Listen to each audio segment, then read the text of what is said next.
You're listening to the Otis Jiry channel.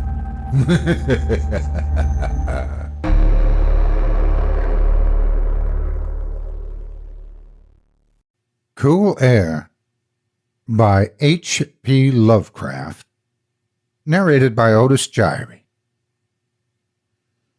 You ask me to explain why I am afraid of a draft of cool air, why I shiver more than others upon entering a cold room, and seem nauseated and repelled when the chill of evening creeps through the heat of a mild autumn day.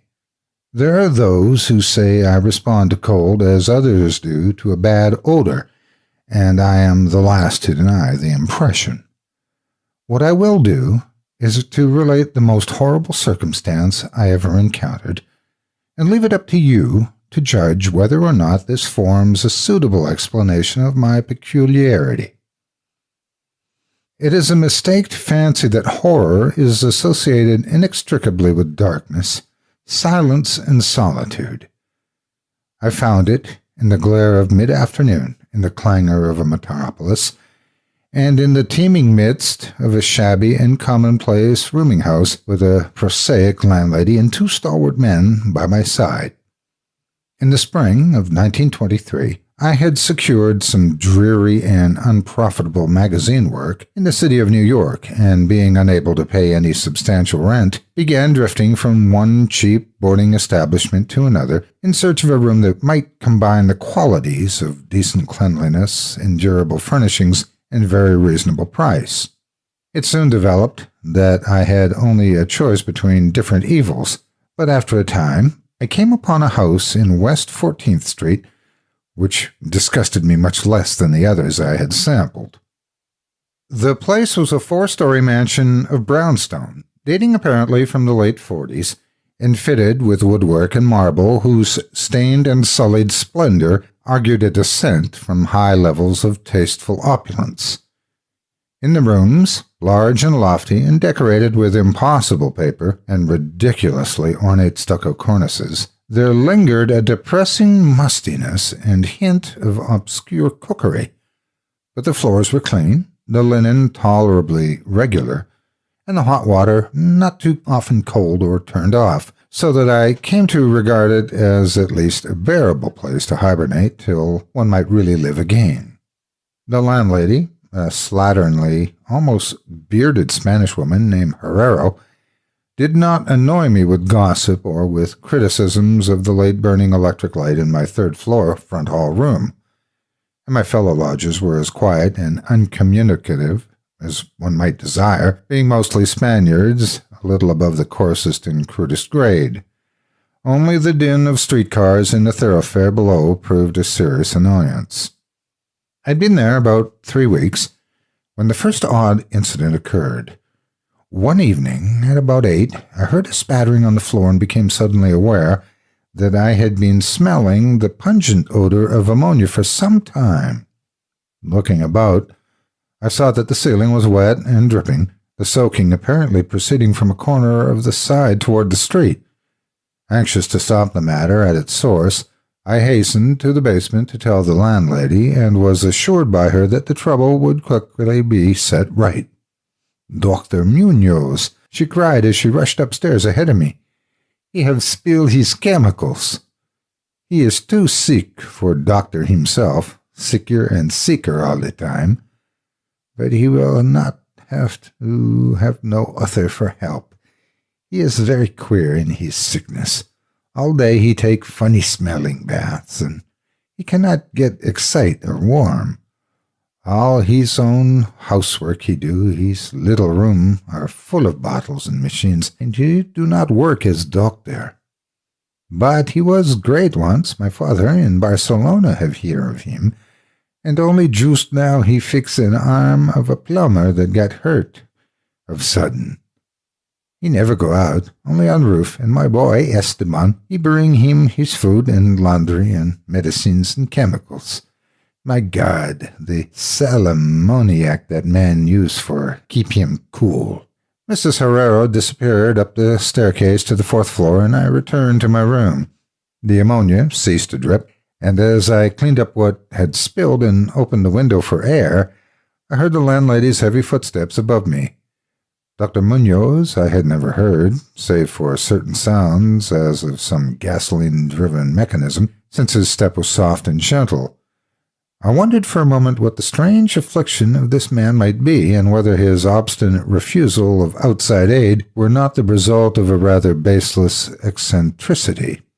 There is, I reflected tritely, an infinite deal of pathos in the state of an eminent person who has come down in the world. I may never have known Dr. Munoz had it not been for the heart attack that suddenly seized me one afternoon as I sat writing in my room. Physicians had told me of the danger of those spells, and I knew that there was no time to be lost, so remembering what the landlady had said about the invalid's help of an injured workman, I dragged myself upstairs and knocked feebly at the door above mine. The knock was answered in good English by a curious voice some distance to the right, asking my name and business, and these things being stated, there came an opening of the door next to the one I had sought. A cool rush of air greeted me, and though the day was one of the hottest of late June, I shivered as I crossed the threshold into a large apartment whose rich and tasteful decoration surprised me in this nest of squalor and seediness. A folding couch now filled its diurnal role of sofa, and the mahogany furniture, sumptuous hangings, old paintings, and mellow bookshelves all bespoke a gentleman's study rather than a boarding-house room. I now saw that the hall room above mine, the lethal room of bottles and machines, which Mrs. Herrero had mentioned, was merely the laboratory of the doctor, and that his main living quarters lay in the spacious adjoining room, whose convenient alcoves and large contiguous bathroom permitted him to hide all dressers and obtrusively utilitarian devices. Dr. Munoz most certainly was a man of birth, cultivation, and discrimination. The figure before me was short but exquisitely proportioned, and clad in somewhat formal dress of perfect cut and fit. A hybrid face of masterful, though not arrogant, expression was adorned by a short iron-gray full beard, and an old-fashioned pince-nez shielded the full dark eyes and surmounted an aquiline nose which gave a Moorish touch to a physiognomy otherwise dominantly Celtiberian. Thick, well-trimmed hair that argued the punctual calls of a barber was parted gracefully above a high forehead, and the whole picture was one of striking intelligence and superior blood and breathing. Nevertheless, as I saw Dr. Munoz in that blast of cool air, I felt a repugnance which nothing in his aspect could justify. Only his lividly inclined complexion and coldness of touch could have afforded a physical basis for this feeling, and even these things should have been excusable considering the man's known invalidism. It might, too, have been the singular cold that alienated me, for such chilliness was abnormal on so hot a day, and the abnormal always excites aversion, distrust, and fear. But repugnance was soon forgotten in admiration, for the strange physician's extreme skill at once became manifest despite the ice-coldness and shakiness of his bloodless-looking hands. He clearly understood my needs at a glance, and ministered to them with a master's deftness, the while reassuring me, in a finely modulated though oddly hollow and timbreless voice, that he was the bitterest of sworn enemies to death, and had sunk his fortune and lost all his friends in a lifetime of bizarre experiment devoted to its bafflement and extirpation.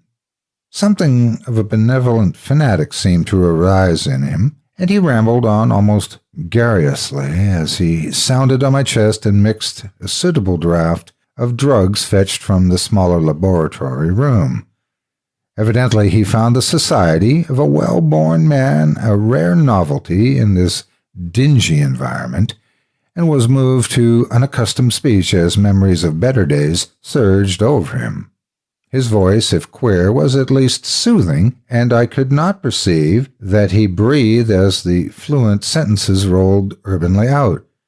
He sought to distract my mind from my own seizure by speaking of his theories and experiments, and I remember his tactfully consoling me about my weak heart by insisting that will and consciousness are stronger than organic life itself, so that if a bodily frame be but originally healthy and carefully preserved, it may, through a scientific enhancement of these qualities, retain a kind of nervous animation despite the most serious impairments, defects, or even absences in the battery of specific organs. He might, he half-jestingly said, someday teach me to live, or at least to possess some kind of conscious existence without any heart at all. For his part, he was afflicted with a complication of maladies, requiring a very rare exact regimen which included constant cold. Any marked rise in temperature might, if prolonged, affect him fatally, and the frigidity of his habitation, some 55 or 56 degrees Fahrenheit, was maintained by an absorption system of ammonia cooling, the gasoline engine of whose pumps I had often heard in my own room below. Relieved of my seizure in a marvelously short while, I left the shivering place a disciple and devotee of the gifted recluse. After that, I paid him frequent, overcoated calls, listening while he told of secret researches and almost ghastly results, and trembling a bit when I examined the unconventional and astonishingly ancient volumes on his shelves. I was, eventually, I may add, almost cured of my diseases for all time by his skillful ministrations. It seemed that he did not scorn the incantations of medievalists, since he believed these cryptic formulae to contain rare psychological stimuli which might conceivably have singular effects on the substance of a nervous system from which organic pulsations had fled. I was touched by his account of the middle-aged Dr. Torres of Valencia, who had shared his earlier experiments and nursed him through the great illnesses of 18 years before. Hence his present disorders proceeded. No sooner had the venerable practitioner saved his colleague than he himself succumbed to the grim enemy he had fought. Perhaps the strain had been too great, for Dr. Munoz made it whisperingly clear, though not in detail, that the methods of healing had been most extraordinary, involving scenes and processes not welcomed by elderly and conservative Galens. As the weeks passed, I observed with regret that my new friend was indeed slowly but unmistakably losing ground physically, as Mrs. Herrero had suggested. The livid aspect of his countenance was intensified. His voice became more hollow and indistinct. His muscular motions were less perfectly coordinated, and his mind and will displayed less resilience and initiative. Of this sad change he seemed by no means unaware, and little by little his expression and conversation both took on a gruesome irony which restored in me something of the subtle repulsion I had originally felt. He developed strange caprices, acquiring a fondness for exotic spices and Egyptian incense till his room smelled like a vault of a sepulchred pharaoh in the Valley of the Kings. At the same time, his demands for cold air increased, and with my aid he amplified the ammonia piping of his room and modified the pumps and feed of his refrigerating machine till he could keep the temperature as low as 34 degrees or 40 degrees, and eventually even 28 degrees, the bathroom and laboratory, of course, being less chilled, in order that water might not freeze and that chemical processes might not be impeded. The tenant adjoining him complained of the icy air from around the connecting door, so I helped him fit heavy hangings to obviate the difficulty. A kind of growing horror, the odor and morbid cast, seemed to possess him. He talked of death incessantly, but laughed hollowly when such things as burial and funeral arrangements were gently suggested. All in all, he became a disconcerting and even gruesome companion. Yet, in my gratitude for his healing, I could not well abandon him to the strangers around him, and was careful to dust his room and attend to his needs each day, muffled in a heavy ulster which I bought especially for the purpose. I likewise did much of his shopping and gasped in bafflement at some of the chemicals he ordered from druggists and laboratory supply houses. An increasing and unexplained atmosphere of panic seemed to rise around his apartment. The whole house, as I have said, had a musty odor, but the smell in his room was worse, and in spite of all the spices and incense, and the pungent chemicals of the now incessant baths which he insisted on taking unaided, I perceived that it must be connected with his ailment, and I shuddered when I reflected on what ailment might be. Mrs. Herrero crossed herself when she looked at him and gave him up unreservedly to me, not even letting her son Esteban continue to run errands for him. When I suggested other physicians, the sufferer would fly into as much of a rage as he seemed to dare to entertain. He evidently feared the physical effect of violent emotion, yet his will and driving force waxed rather than waned, and he refused to be confined to his bed. The lassitude of his earlier ill days gave place to a return of his fiery purpose, so that he seemed about to hurl defiance at the death demon, even as that ancient enemy seized him. The pretense of eating, always curiously like a formality with him, he virtually abandoned, and mental power alone appeared to keep him from total collapse. He acquired a habit of writing long documents of some sort, which he carefully sealed and filled with injunctions that I transmit them after his death to certain persons who he named, for the most part lettered East Indians, but included a once celebrated French physician, now generally thought dead, and about whom the most inconceivable things had been whispered. As it happened, I burned all these papers undelivered and unopened. His aspect and voice became utterly frightful, and his presence almost unbearable. One September day, an unexpected glimpse of him induced an epileptic fit in a man who had come to repair his electric desk lamp, a fit for which he described effectively while keeping himself well out of sight. That man, oddly enough, had been through the terrors of the Great War without having incurred any fright so thorough. Then, in the middle of October, the horror of horrors came with stupefying suddenness. One night, about 11, the pump of the refrigerating machine broke down, so that within 3 hours the process of ammonia cooling became impossible. Dr. Munoz summoned me by thumping on the floor, and I worked desperately to repair the injury while my host cursed in a tone whose lifeless, rattling hollowness surpassed description. My amateur efforts, however, proved of no use, and when I had brought in a mechanic from a neighboring all-night garage, we learned that nothing could be done till morning, when a new piston would have to be obtained. The moribund hermit's rage and fear, swelling to grotesque proportions, seemed likely to shatter what remained of his failing physique, and once a spasm caused him to clap his hands to his eyes and rush to the bathroom. He groped his way out with a face tightly bandaged, and I never saw his eyes again. The frigidity of the apartment was now sensibly diminishing, and at about 5 a.m. the doctor retired to the bathroom, commanding me to keep him supplied with all the ice I could obtain at all-night drugstores and cafeterias. As I would return from my sometimes discouraging trips and lay my spoils before the closed bathroom door, I could hear a restless splashing within, and a thick voice croaking out the order for more. At length, a warm day broke, and the shops opened one by one.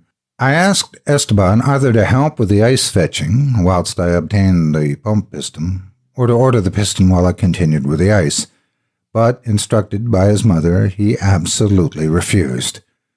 Finally, I hired a seedy-looking loafer whom I encountered on the corner of 8th Avenue to keep the patient supplied with ice from a little shop while I introduced him and applied myself diligently to the task of finding a pump piston and engaging workmen competent to install it.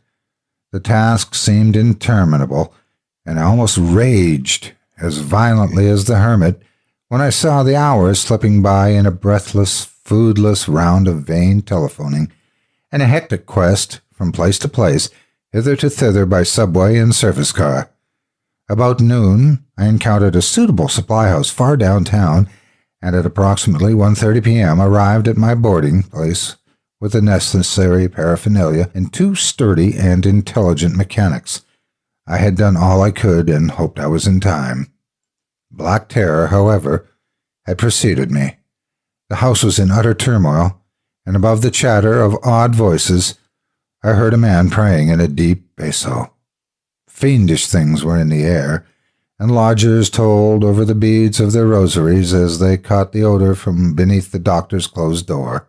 The lounger I had hired, it seems, had fled screaming and mad-eyed not longer after his second delivery of ice, perhaps as a result of excessive curiosity. He could not, of course, have locked the door behind him, yet it was now fastened, presumably from the inside. There was no sound within save a nameless sort of slow, thick dripping.